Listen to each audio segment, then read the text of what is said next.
This is a video lesson for the poem Nightsong City by Brutus.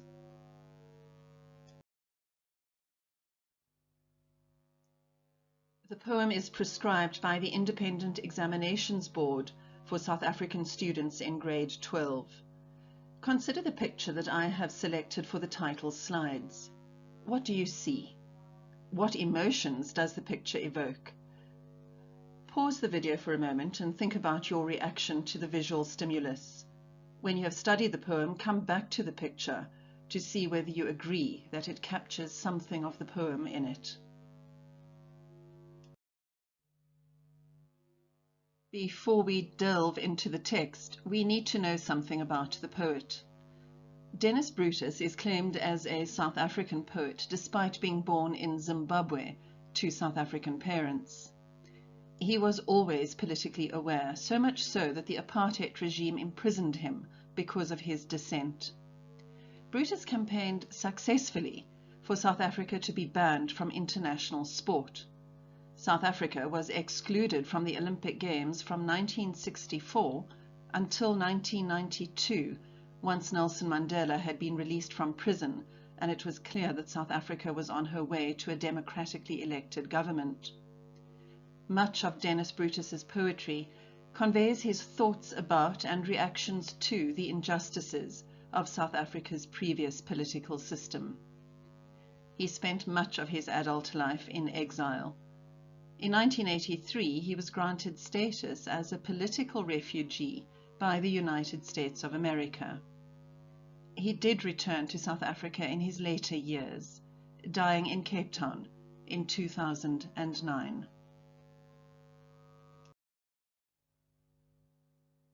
I recommend that you watch this documentary on Brutus, made by Vincent Malloy and freely available on YouTube. It's about 54 minutes in length, but well worth the insight that it gives us into the South Africa that created Brutus. In the documentary, he tells the audience that his cause is freedom, and that rebellion and protest is what will bring about freedom.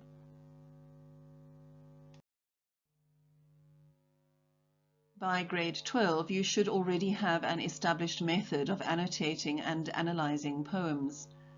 I like to use the spider diagram method as illustrated on this slide. It doesn't matter what method you use, as long as it's systematic and logical. One of the most basic methods of poetry analysis is the list method, where you analyze the poem under these 4 headings: language used, the effectiveness of the imagery, the specific structure of the poem, and the tone of the poet. You should have a copy of the poem in front of you. Follow as I read the text to you. Nightsong City. Sleep well, my love, sleep well. The harbour lights glaze over restless docks. Police cars cockroach through the tunnel streets. From the shanties, creaking iron sheets. Violence, like a bug-infested rag, is tossed, and fear is imminent as sound in the wind-swung bell. The long day's anger pants from sand and rocks, but for this breathing night at least, my land, my love, sleep well.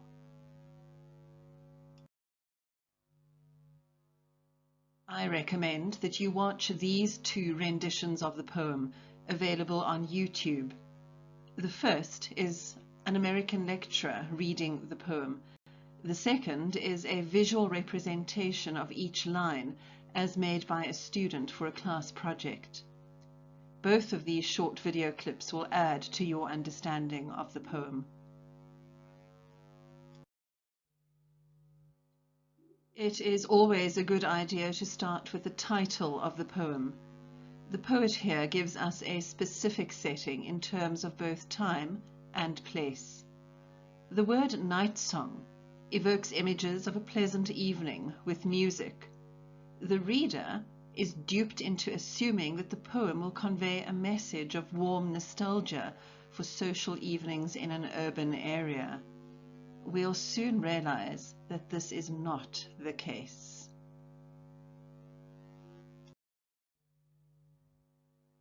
The poem is short, consisting of just 9 lines divided into 3 equal stanzas. The pace of the poem is slow, thanks to the numerous words that contain long and open vowel sounds. The first words of the poem are "sleep well," which seem to indicate that the lilting and lyrical sounds replicate those of a lullaby, a song usually sung by parents when putting an infant to bed. This slow pace, you will soon see, is in juxtaposition to the images of fear and violence that we'll find in the poem.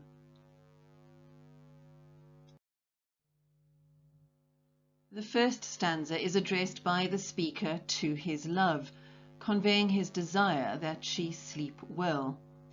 In the first line, we assume that this is a conventional address from one person to another. From the second line, however, we realize from the descriptions of the setting that this love is in a sinister place, with police lurking in the darkness. There is an immediate sense of danger and fear here. In the second stanza, this sinister tone is continued. The descriptions suggest a setting of extreme poverty, where fear is pervasive.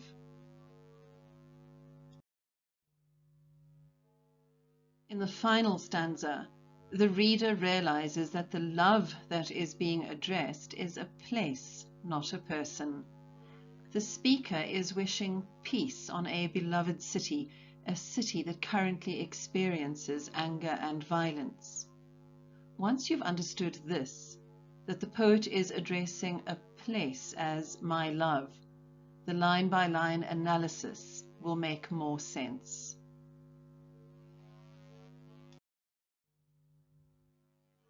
The first line of the poem conveys a peaceful image in the repetition of sleep well.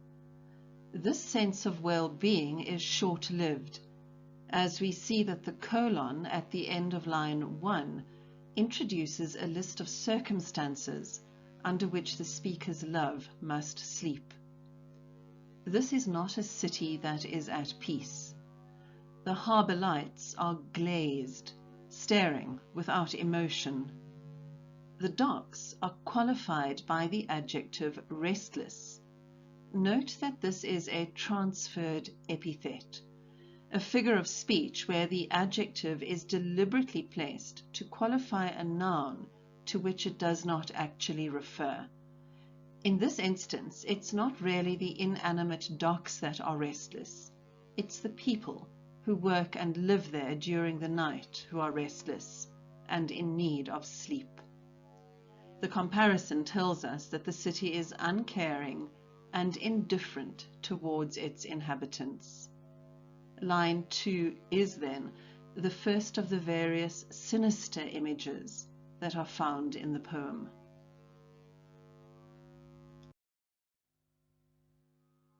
The third line of the first stanza describes police cars, note the plural, driving through the tunnels of streets.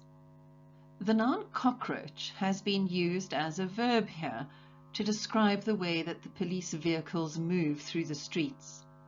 It's a brilliant image, as we can immediately infer what the speaker's attitude towards the police is. He thinks that they are vermin, they are unwelcome pests in the streets.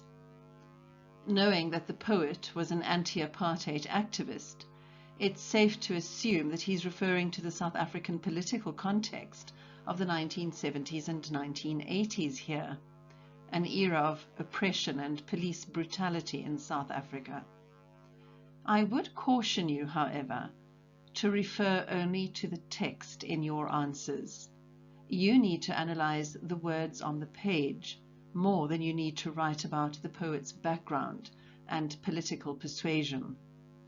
My students are used to me insisting on textual evidence for everything that they write.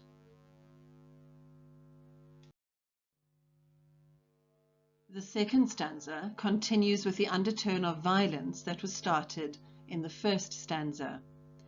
In line 4, we are told of corrugated iron shanties, again reminiscent of the housing in South African township areas, a legacy of the Group Areas Act of the apartheid regime. Poverty is suggested not only in the word shanties, but also the description of the creaking iron sheets from which the shanties are built. The sense of menace is confirmed as we are told that from these shanties violence emanates. Indeed, it's tossed like a bug-infested rag. Just as the reader hears the shanties in the wind, by line 6, it's apparent that what is also found everywhere in this township is not simply the wind, but fear, which is imminent in the sense of pervasive. In this stanza, the poem suggests that violence and fear are born out of poverty, inequality, and the state-sanctioned brutality suggested earlier in the poem. Please take note of the use of the hyphen in these 3 lines. In line 4, it's used to create a compound noun of iron sheets. In lines 5 and 6, the hyphen creates compound adjectives, bug-infested and wind-swung. Of course, bug-infested builds on the image of the police vehicles cockroaching through the streets.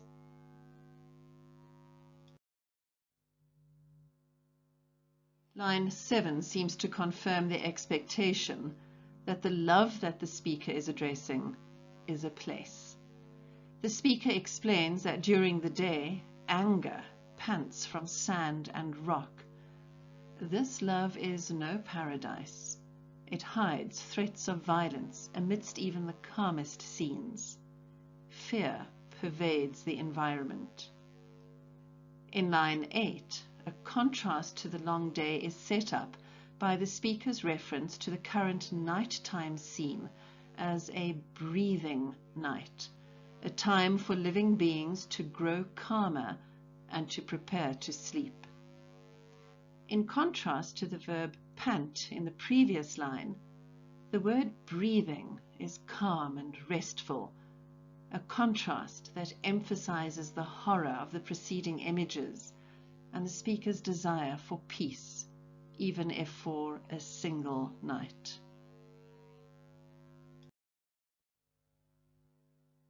The final line clarifies that my land is indeed the love to whom the poet wishes a good night.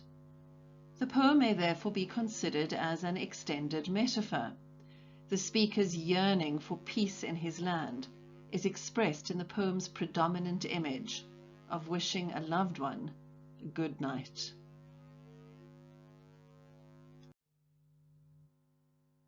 It's time to consider the image that I used at the beginning of this video lesson.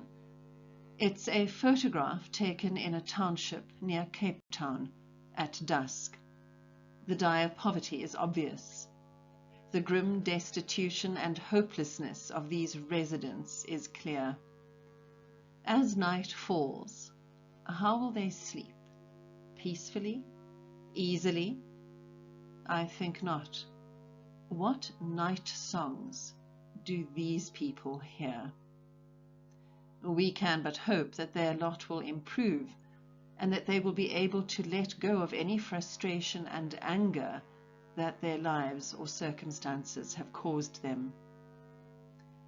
I'm struck by the 2 birds pictured flying above the shanties, soaring freely, unlike the people who live below them.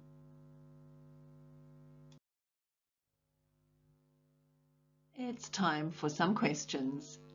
You need to practice writing answers to poetry questions. Always answer in as much detail as you can, making sure your spelling and grammar, spag, is correct and that you refer closely to the provided text. Try to use a formal and sophisticated vocabulary. Have a look at the words in the blue block on the right. You should be able to use all of these words with ease.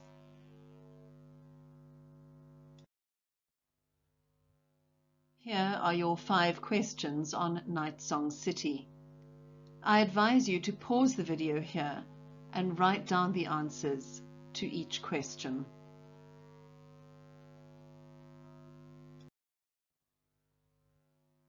No, seriously, write down the answers.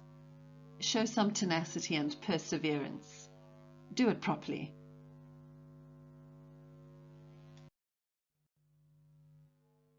Are you done? Let's have a look at the answers.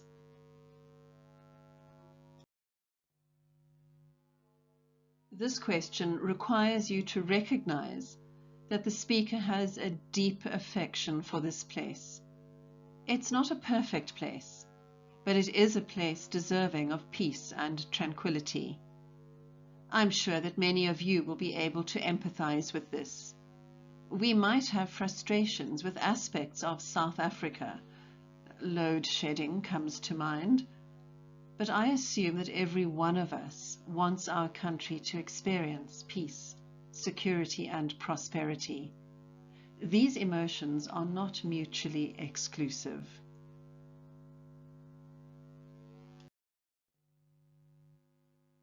Of all the creepy crawlies on the planet, the cockroach is the only one that will have me freak out. These are revolting creatures, and none of us want them around, which is how some people feel about the police. It's not a flattering comparison, deliberately.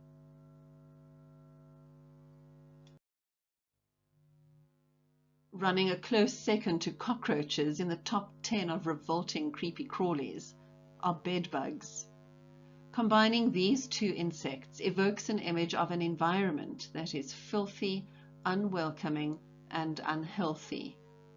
This comparison is an apt one to describe the results of living under a repressive government in a police state.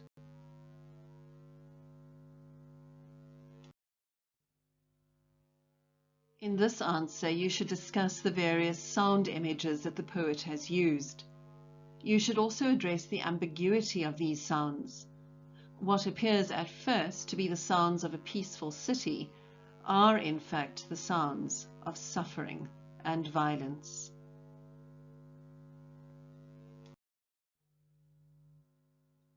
The repetition of sleep well also serves to emphasize the speaker's desire for his beloved city to experience peace and harmony.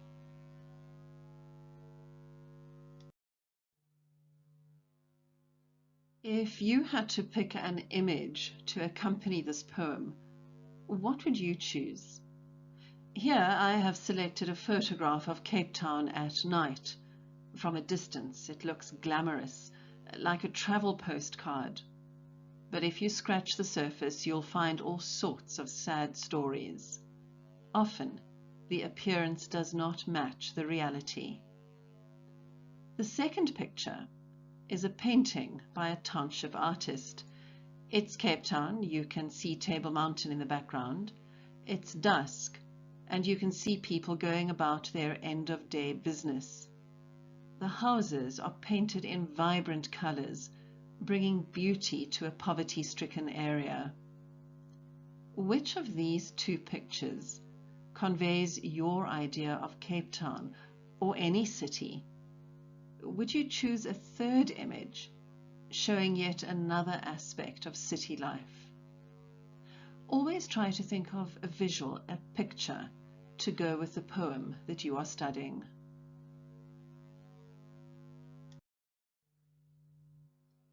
In the IEB exam, you can also expect to get an unseen poem paired with a seen poem.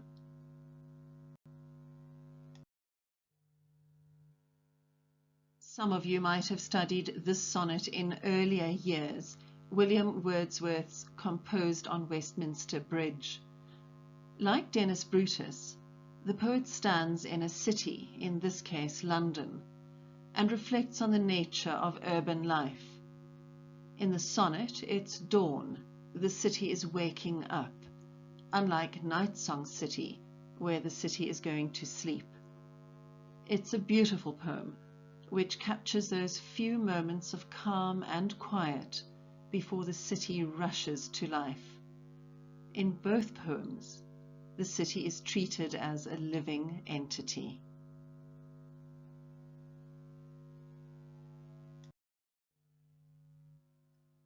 Making these video lessons takes many, many hours of work.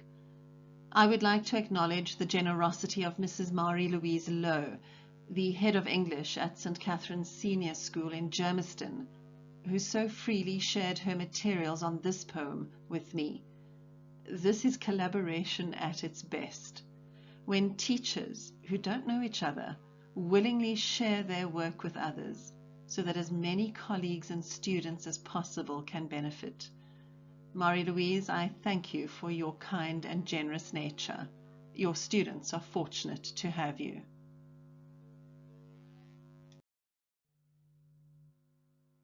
A number of students have reached out to me via YouTube, requesting questions for the prescribed poems. Please note that I'm unable to share my students' worksheets with you, as they are restricted by copyright legislation. I use these two study guides with my own students. Please feel free to contact the publishing companies yourself. I've included their email addresses for your convenience. Both of these study guides are available digitally.